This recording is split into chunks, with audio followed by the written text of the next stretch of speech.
الحمدللہ رب العالمین والصلاۃ والسلام علی سید الانبیاء والمرسلین۔ تمام دیکھنے والوں کو جنید اقبال کی جانب سے انتہائی محبت کے ساتھ السلام علیکم۔ ایک بات ناظرین ذہن میں رکھیے گا، جو لوگ آج اقتدار کے متوالے ہیں یا کرسی کے متوالے ہیں یا حکومت حاصل کرنے کے لیے سب کچھ کرتے ہیں،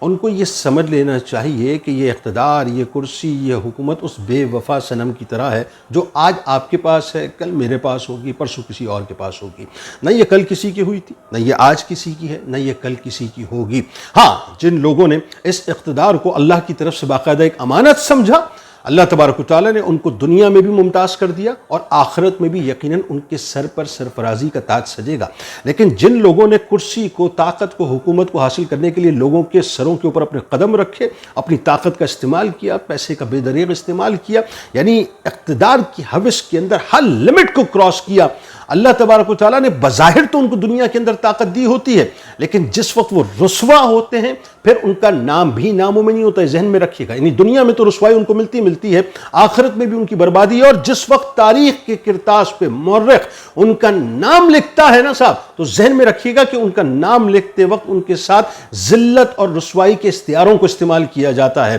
اور جن لوگوں نے ظاہر ہے اس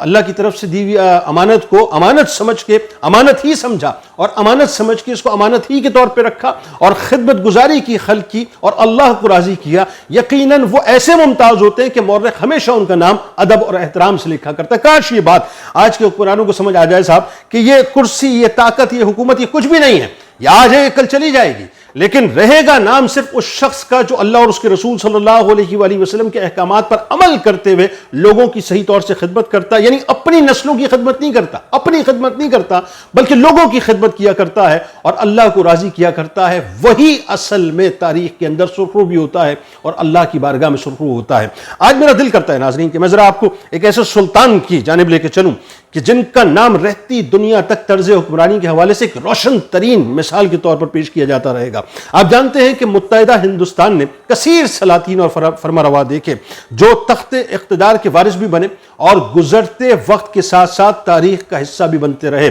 کچھ اقتدار کی ہوس کا نشانہ ہو گئے، ظاہر ہے کرسی کی اور طاقت کی لالچ کے اندر بہتے چلے گئے، جیسا کہ ظاہر ہے آج بھی ہمیں نظر آتا ہے کہ آج بھی بہت سے ایسے لوگ ہیں جو صرف اور صرف اقتدار کی ہوس کے اندر لگے ہوئے ہیں، ان کا تعلق صرف کرسی سے، حکومت سے یا ایوانوں میں رہنا ہے۔ لیکن بہت سے ایسے ہیں کہ جو عدل و انصاف اور سیاسی و دینی بصیرت کی وجہ سے اپنے انمٹ نقوش چھوڑ کر گئے ہیں، جنہوں نے کرسی اور اقتدار کو خدا مانا یا یوں کہہ لیجئے کہ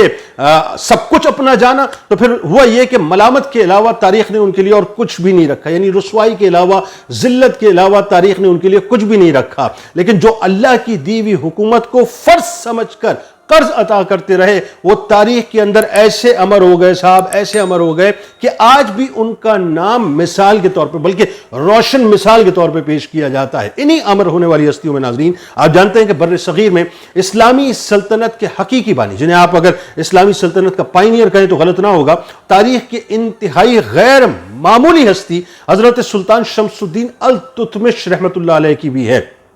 آپ جانتے ہیں کہ یہ خاندان غلامان کے دوسرے حکمران تھے اور جنہوں نے اپنی شاندار طرز حکمرانی، انتہائی شاندار طرز حکمرانی سے خلافت راشدہ کی یاد تازہ کر دی تھی۔ اب آپ سوچئے ذرا، خلافت راشدہ کا جو دور ہے، ہم جب بھی اس کو پڑھتے ہیں، جب بھی اس کا حوالہ دیتے ہیں تو یقین مانیے دل پسیج کے رہ جاتا ہے کہ کاش دور صدیق اکبر آ جائے، کاش دور فاروقی آ جائے، کاش دور عثمانی آ جائے، کاش مولا کائنات کا دور آ جائے۔ یعنی ہم ان ادوار کو پڑھ کر تصور کرتے ہیں کہ کاش ان کا کوئی غلام جو ہے ہمارے درمیان سے کھڑا ہو جائے۔ ایگزیکٹلی سلطان شمس الدین التتمش رحمۃ اللہ علیہ کا وہ دور تھا جو لٹرلی خلفائے راشدین کے ادوار کا پرتاؤ تھا۔ یعنی تاریخی حقیقت آپ کو میں بتلاؤں کہ حضرت سلطان شمس الدین التتمش رحمۃ اللہ علیہ وہ ہستی ہیں جنہیں اللہ تبارک و تعالیٰ نے باقاعدہ ایک پروسیس کے تحت ایک بھٹی سے گزارا اور بھٹی سے گزارنے کے بعد آپ کو کندن بنایا۔ یعنی آپ دیکھیے بہت سی بڑی بڑی شخصیات کے جب آپ سوانے پڑھتے ہیں تو آپ کو معلوم ہوتا ہے کہ بچپن کے اندر ان کی زندگی کے اندر بڑا ٹربلنس رہا، ان کی زندگی میں بڑی تکالیف آئیں، بڑی آزمائشیں آئیں۔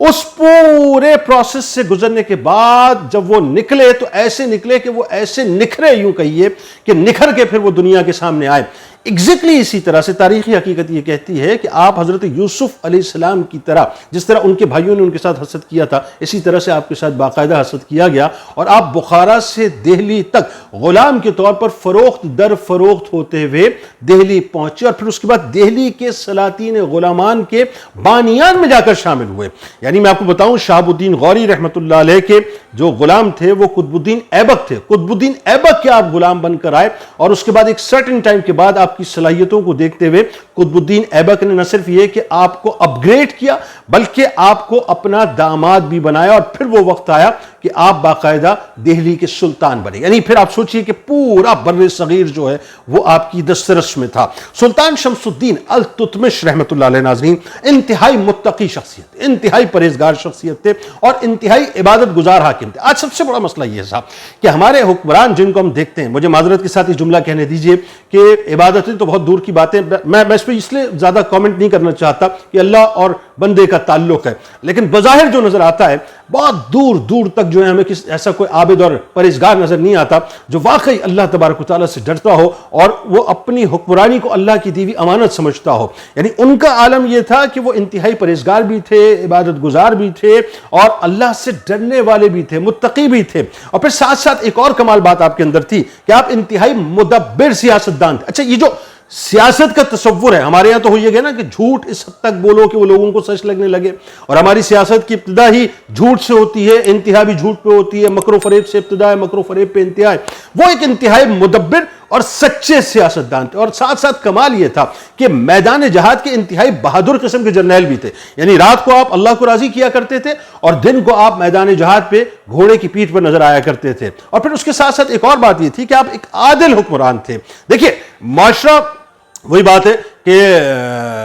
کفر کا نظام جو ہے وہ چل سکتا ہے، لیکن ظلم کا نظام جو ہے وہ نہیں چل سکتا، لہذا آپ نے عدل کی جو باغ دوڑ تھی وہ مکمل طور پہ تھام کے رکھی ہوئی تھی، عدل کے نظام کو آپ نے باقاعدہ قائم کیا ہوا تھا۔ پھر اللہ تبارک و تعالیٰ نے آپ کو بڑا رحم دل دیا تھا، یعنی آپ انتہائی رحم کرنے والے تھے، انتہائی رحم دل انسان تھے۔ اس کے ساتھ ساتھ ایک کمال بات اور تھی کہ آپ لوگوں پہ تو رحم کیا کرتے تھے، لیکن دشمنوں کے ساتھ آپ انتہائی شدید تھے۔ اچھا، اب ہوا یہ سلطان شمس الدین التتمش رحمۃ اللہ علیہ، جیسے میں نے آپ کو بتایا نا، اللہ تبارک و تعالیٰ ایک پروسیس سے گزارتا ہے۔ بچپن میں آپ کو ایک درویش کی دعا لگی تھی، اس دعا کو آپ جب آپ باقاعدہ یوں کہیے کہ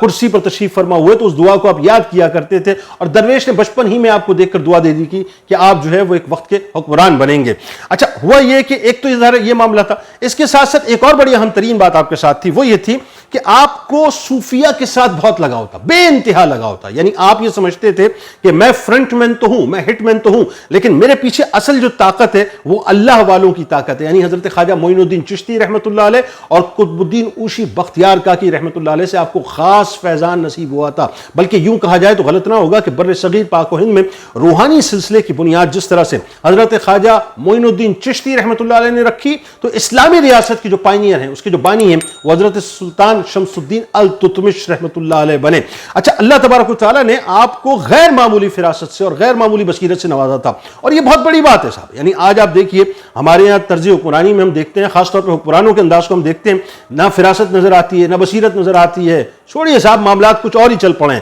لیکن وہاں یہ تھا کہ فراست بھی تھی، بصیرت بھی تھی، اور سب سے اچھی بات یہ تھی کہ آپ کے اندر انتہائی عاجزی اور انکساری بھی تھی۔ اللہ تبارک و تعالیٰ نے آپ کو حسن کی دولت سے بھی بہت نوازا تھا، آپ انتہائی حسین و جمیل انسان تھے۔ اور عجب رنگ یہ تھا سلطان شمس الدین التتمش رحمۃ اللہ علیہ کا کہ بظاہر تو آپ بادشاہ تھے، بظاہر تو آپ حکمران تھے، لیکن آپ کا دل جو ہے وہ ایک فقیر دوست انسان تھا۔ یعنی آپ جو ہے اپنے اندر ایک فقر محسوس کرتے تھے، اور اختیاری فقر آپ نے اختیار کیا ہوا تھا۔ یعنی آپ کم کھایا کرتے تھے، کم سویا کرتے تھے، اور عموماً آپ بیدار رہا کرتے تھے، یہ آپ کا معمول تھا۔ یعنی رات کو سوتے سوتے بھی عالم یہ ہوتا تھا کہ اگر اپنی ذمہ داری کا احساس ہوتا، یعنی اس قدر آپ جو ہے یوں سمجھ لیجیے لاؤ شعور کے اندر عوام کی ذمہ داری کا احساس آپ کے اندر رہتا تھا کہ سوتے سوتے اگر اچانک آنکھ کھل جایا کرتی تھی تو آپ ایک دم اٹھ کر بیٹھ جایا کرتے تھے، اور رات کو شہر کا باقاعدہ گشت کیا کرتے تھے، اور عوام کے حالات سے آگاہی لیا کرتے تھے۔ آج صورتحال آپ دیکھ لیجئے نا صاحب، ہمارے یہاں کیا ہو رہا ہے، ہمارے یہاں جو ہے لوگ مر رہے ہیں بیچارے، لوگ خودکشی کر رہے ہیں،